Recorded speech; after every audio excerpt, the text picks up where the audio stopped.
Всем привет! Вы на канале Бостон Терьер Юна. Она вот у нас в отключке лежит. Просто некоторые хотели знать, храпит ли собака просто.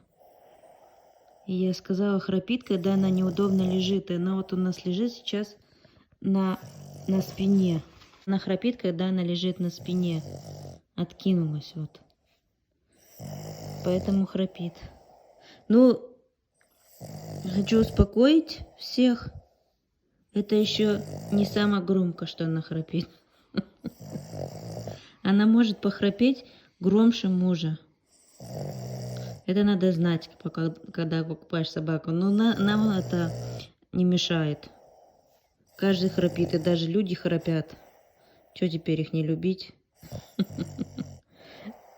Поэтому берите себе собак.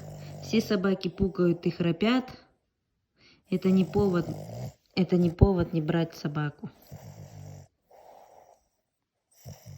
Так что берите собачек, и будет вам счастье.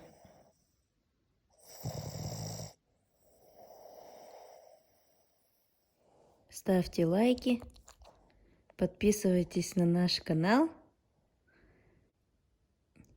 И до скорых встреч. Пока.